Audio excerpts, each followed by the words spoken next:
Some of the greatest mistakes you'll ever make won't come from saying the wrong thing. They'll come from saying the right thing to the wrong person.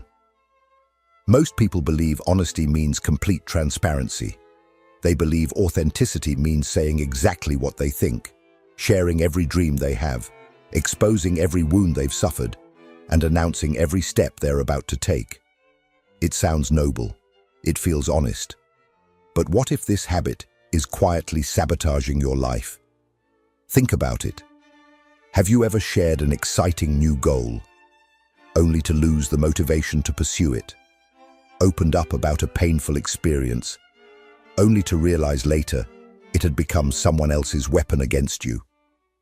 Announced a major decision, and suddenly found yourself defending it instead of living it. These moments seem unrelated. Carl Jung believed they were not. Jung understood something that modern culture often ignores. Not everything that grows should be exposed to the sunlight immediately. Some parts of your life require privacy, not because they are weak, but because they are still becoming. The process of psychological development depends on an inner relationship with the unconscious that can easily be disrupted when the personality becomes overly dependent on external reactions, approval, or collective expectations. There is a difference between hiding and protecting, between being secretive and being psychologically mature. The strongest people are rarely the ones who reveal everything. They are the ones who know exactly what belongs to the world and what must remain in silence until it has grown strong enough to stand on its own. Because every time you expose something unfinished, you invite other people's fears, projections, envy, skepticism, and expectations into a process that was never meant to belong to them. Not every opinion deserves access to your inner world. Not every person deserves access to your vulnerabilities. And not every dream survives being spoken too soon. In this video, we'll explore 7 things Carl Jung believed psychologically mature people instinctively protect, not out of fear, arrogance, or manipulation, but because they understand that your inner life is like a seed. Dig it up every day to show everyone how much it's growing, and it never becomes a tree.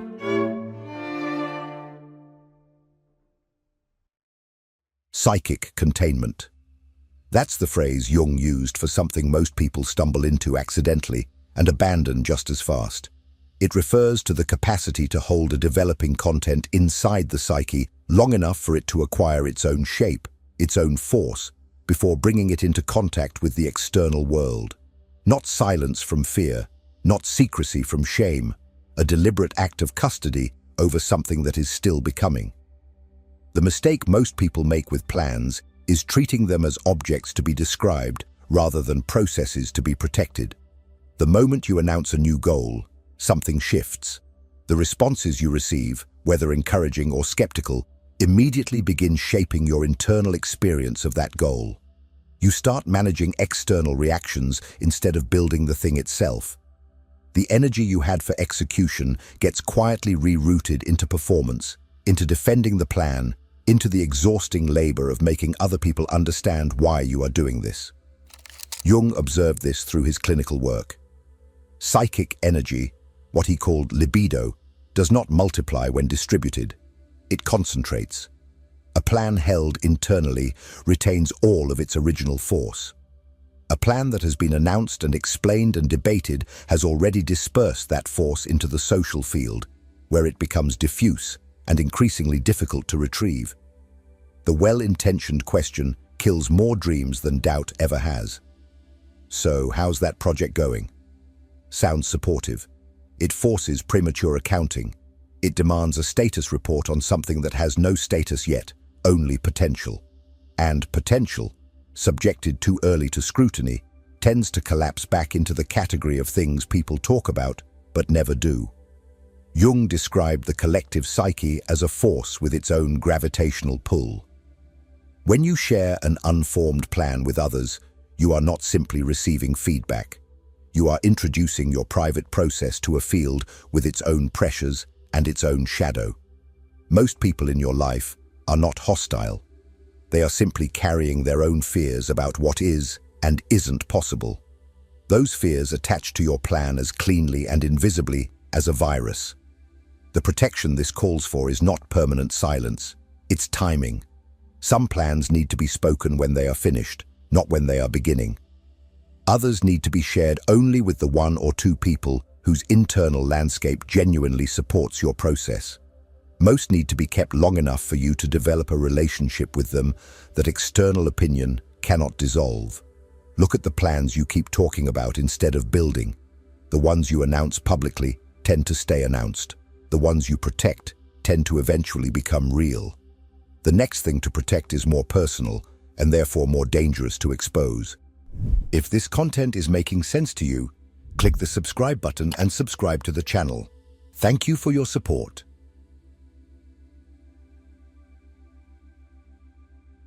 You are not the person you were 2 years ago, and that gap between who you were and who you're becoming is one of the most psychologically fragile spaces a human being can occupy. Not because the change is bad, because it's real. And because real change, before it has consolidated into a new identity, is extraordinarily vulnerable to the opinions of people who knew the previous version of you. Jung understood personal transformation as a process he called individuation, the gradual emergence of the authentic self from beneath the layers of social conditioning, collective expectation, and constructed persona. He was careful to note that this process is not linear. It moves in spirals. It includes reversals, phases where the new self is genuinely indistinguishable from the old one. He compared it to a process inside an egg, invisible from outside and irreversible once begun, but easily disrupted before it has run its course. The people who love you most are often the most dangerous to this process, not because they wish you harm, because they are attached to a version of you that no longer fully exists. They refer to you by the shorthand of your history. They remember your limits. They remember the version of you who failed at the thing you are now trying again. When you share your transformation with them, you are not simply telling them a story. You are asking them to revise a model they built over years. Most cannot do this without resistance, and their resistance arrives before they are even aware of having it. This is not cynicism about other people. It is clarity about process. When a caterpillar is inside its chrysalis, it has become neither butterfly nor caterpillar. It is a substance in transition, structurally unstable, requiring protection precisely because it is neither one thing nor the other. The appropriate response to someone asking to observe that process is to keep the chrysalis closed, not out of shame, but because the conditions inside are irreplaceable. Your changing habits are not ready to be discussed. Your shifting values are not ready to be debated. The new relationship you're building with yourself does not need to be presented for social validation at the moment you are constructing it. What it needs is time inside the protected space where you are the only judge of its progress. The practice here is simpler than it sounds. Stop narrating your transformation in real time. Stop announcing the person you are becoming. Become them. When the change has weight and structure and history behind it, when it is no longer fragile because it has survived, let people see it. Not because their approval matters then, because by then, it won't need to. The next category cuts even closer, because it has to do not with what you're building, but with where you've been broken.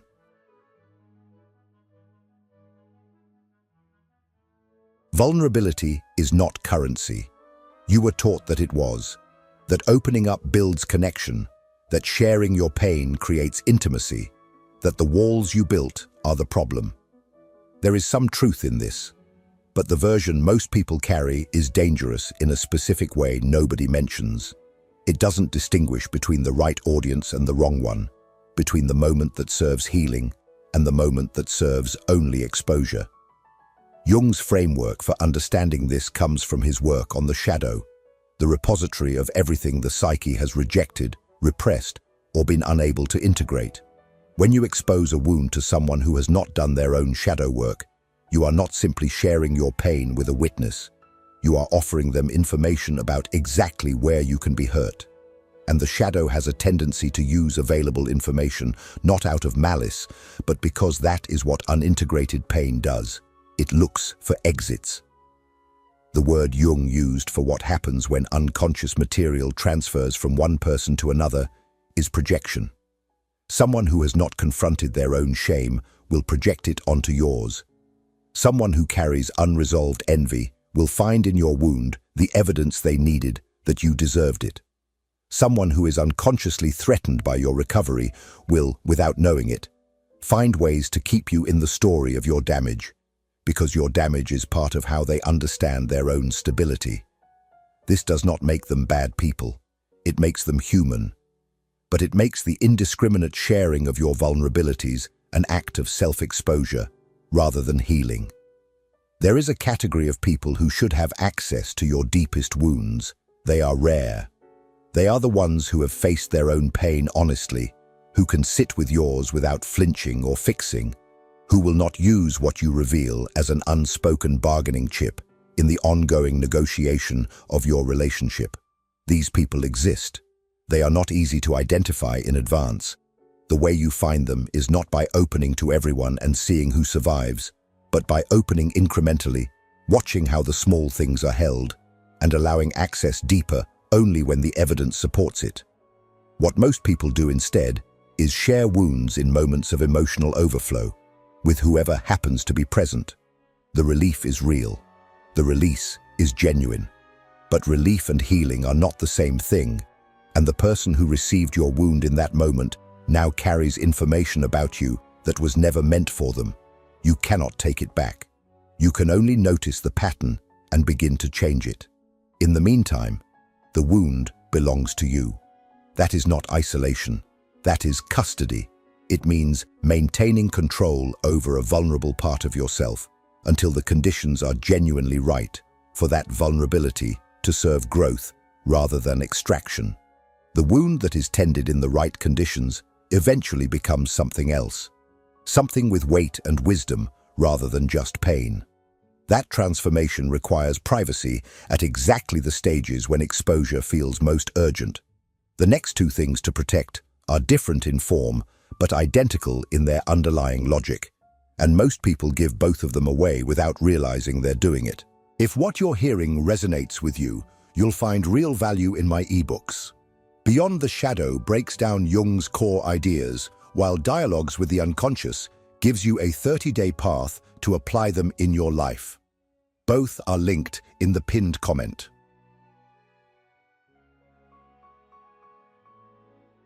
There's a kind of celebration that destroys what it honors. It looks like sharing good news, like letting the people who matter know that something is going right. It feels generous and connected, and it quietly drains the very resource the achievement was supposed to represent. Jung's concept of psychic energy does not operate the way financial capital does. Financial capital grows when circulated. Psychic energy concentrates when protected and dissipates when verbalized prematurely. The act of announcing a victory before it has been fully consolidated produces a specific effect: a release of the reward chemicals associated with achievement at the wrong moment in the achievement's timeline. Your brain experiences the announcement as a partial completion of the goal. The motivation that was meant to carry you through the remaining steps gets spent in the telling. The achievement most vulnerable to this is the one that is real, but not yet stable. You closed a deal that isn't finalized. You've been consistent with something new for 3 weeks, long enough to feel proud, but not long enough to have formed a genuine pattern. You've started something that shows early signs of working. These are exactly the moments when you most want to tell someone, and exactly the moments when telling someone most undermines the process. The external validation arrives and the internal engine quiets, because some part of you has already registered the goal as partially achieved. This is not superstition. Jung was precise about the mechanics. Psychic processes require a period of development in the interior space before they can sustain contact with the exterior world without being fundamentally altered by it. An achievement that hasn't consolidated yet exists in the same fragile state as a plan that hasn't been built yet. The energy flowing toward its completion can be interrupted by the same forces, others' projections, their implicit expectations, the subtle pressure to perform the achievement rather than deepen it. The version of this that costs people the most appears in creative work. The writer who describes their novel in too much detail before writing it often never writes it. The entrepreneur who raises money by explaining their vision in every meeting sometimes loses the vision in the explaining. The athlete who announces the result before the competition walks in carrying the weight of having already said what it will be. The telling substitutes for the doing in the psyche's accounting system. Let the achievement become undeniable before you name it. Let it be something people observe rather than something you announce. Now the doubt. Existential doubt. The kind that surfaces late at night and asks whether the life you are building is actually yours, is not a malfunction. It is a signal. And signals, subjected too early to the commentary of other people, get misread in ways that serve everyone's comfort except the person who most needs to receive the message. The people who love you will try to reassure you. The ones who share your circumstances will project their own unresolved doubts onto yours. The ones with fixed ideas about who you are will interpret your questioning as a crisis to be managed back into the person they already know. Jung understood existential doubt as the psyche's way of preparing for a necessary transition. He described the process of coming to terms with the unconscious as a true labor, a work which involves both action and suffering. That labor cannot be outsourced. The doubt is yours to carry long enough to understand what it is actually asking. Is it asking you to leave something or to change how you are inside the thing you're in? Is it pointing at the external structure or at something interior that no external change can fix? These questions cannot be answered in a conversation. They require quiet and time, and the willingness to sit with uncertainty rather than immediately converting it into a narrative someone else can respond to. Before you voice a doubt to anyone, write it down first. Move through it in solitude until it begins to differentiate itself into something more specific. At that point, you may find you have something worth bringing to a conversation. Until then, the doubt belongs to the space where it can be understood rather than managed. The next two things to protect are the ones that cause the most immediate and preventable damage when exposed too soon.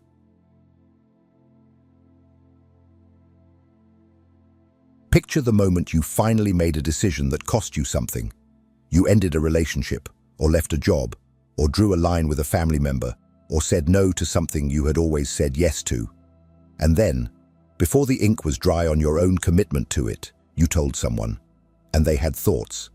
And their thoughts created a negotiation you never agreed to enter. You found yourself defending a decision that had already been made, explaining to someone else what you owed only to yourself, and somewhere in that conversation, the decision began to soften at the edges. Jung described the persona as a compromise between individual and society as to what a man should appear to be. The persona is not dishonest, but it is by definition a negotiated form. The danger is when negotiation extends into territory that should never have been offered for negotiation in the first place. Your limits are not a persona issue. They are a self-issue. The moment you announce them publicly before they have been lived, you have invited the collective into a conversation about what belongs only to you. This applies most clearly to the limits you set in relationships. The decision to stop tolerating something, to stop performing a role that someone else has assigned to you, to stop being available in a way that has been costing you more than you've been willing to name. These decisions, when announced before they are embodied, immediately become subject to the other person's narrative. They become reasons to argue, to guilt, to plead. The moment you say, "I've decided I won't be doing this anymore," rather than simply no longer doing it, you have created an opening for the decision to be undone. The limit that is lived rather than announced is the only limit that holds. This is not manipulation. It is the understanding that your limits are expressions of your internal landscape, not proposals to be accepted or rejected by others. The person who changes their behavior quietly, without theatrical announcement, without seeking permission or understanding, is the one who actually changes their behavior. Everyone else is still in the negotiation, still performing the boundary rather than being it. The same principle applies to life decisions more broadly. The person who tells everyone about the move before finding the apartment is already carrying the social weight of everyone's opinions about their city. The person who announces the career change before making it is already navigating others' fears dressed up as concern. The person who shares the plan to cut someone out of their life before doing it gives that person time to preempt the cut.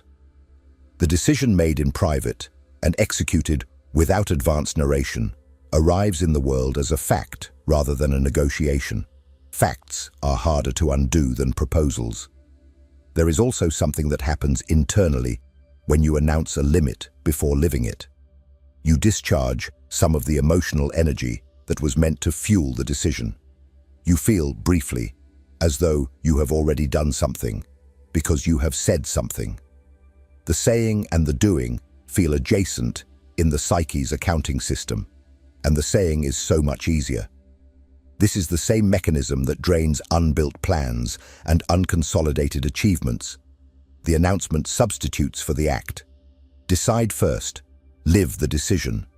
Let the announcement, if it comes at all, be reporting rather than proposing. The final thing on this list is the one most people have never been told to protect at all, and the one whose loss is hardest to recover from.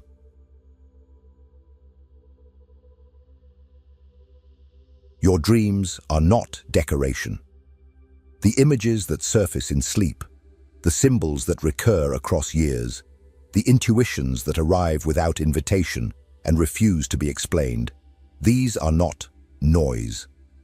Jung called them the language of the unconscious, and spent his professional life demonstrating that this language carries as much developmental information as any conscious analysis. What he also understood, and what most people never consider, is that this language is fragile in a very specific way. It cannot survive premature exposure to the rationalism of people who do not share its vocabulary. In 2 essays on analytical psychology, Jung observed that the experience of archetypal content is frequently guarded as the closest personal secret, because it is felt to strike into the very core of one's being. He was describing something his patients knew instinctively before they knew it consciously, that the inner life carries a kind of weight that ordinary conversation does not know how to hold, and that bringing it too quickly into contact with everyday judgment tends to collapse it into everyday judgment. The particular danger is skepticism applied too early. A recurring dream that you describe to someone who responds with, "I think you're just stressed," has not been understood. It has been closed. The symbol that was beginning to reveal something about your direction, your shadow, your unintegrated self, has been reclassified as noise by someone with no access to its content and no framework for its meaning. Once you have heard their dismissal, the symbol often loses its grip on you, not because they were right, because their certainty colonized the space where your uncertainty was doing necessary work. You handed them something alive and received back something categorized, and the categorization killed it.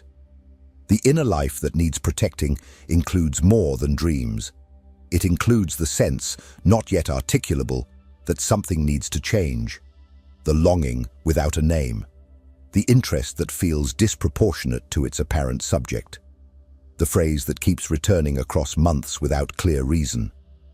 All of these are how the unconscious communicates with the conscious mind in Jung's framework, and all of them require a certain silence around them to develop into something comprehensible. The moment you try to explain them to someone who has not been living inside your psychic process, you are forced to translate them into a language they were not yet ready to speak, and the translation loses the most important parts. This does not mean the inner life should remain permanently private. Jung engaged with it actively through what he called active imagination, through analysis, through the long, patient process of building a conscious relationship with unconscious content. But that engagement moves in a specific direction, inward first, then outward. You develop your relationship with the inner material before you bring it into conversation. You understand it, at least partially, in the language it uses. Then, if you choose to share it, you bring something coherent rather than something still forming. The difference between describing a dream the morning after and describing what a recurring dream has shown you over the course of a year is the difference between noise and knowledge. Jung also wrote about vocation. The inner calling he described as something that acts like a law of God from which there is no escape. He observed that the smaller the personality, the more the inner voice fades into the background noise of collective opinion, until the person can no longer distinguish what is genuinely theirs from what the group has decided for them. The protection of the inner life is, in this sense, the protection of the calling itself. Every time you expose a nascent sense of direction to someone whose response is dismissal or redirection, you risk losing the thread before you've had enough of it to hold. Tonight, before you sleep, resist the impulse to explain your dreams to anyone. Write one down instead. Treat it as if it had something to say, without immediately deciding what. Stay with it across days. The part of you that dreams is not less intelligent than the part of you that talks. It is differently intelligent. It has been trying to reach you. Give it the room to complete the sentence. Everything Jung wrote about the psyche arrives at the same place. You are not obligated to be legible to everyone. The pressure to explain yourself, to perform your transformation in real time, to share your process as proof of your authenticity, is not a sign of openness.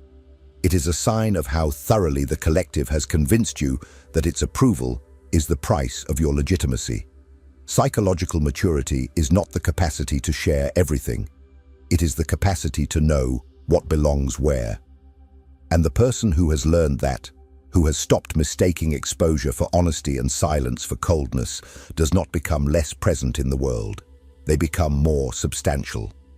There is a gravity to people who do not perform their interior process in public. It is the natural consequence of having developed an actual interior life rather than a curated external one. The measure of how much this landed is not what you say after watching. It's what you decide to stop saying. If this hit home, type "I keep it" in the comments.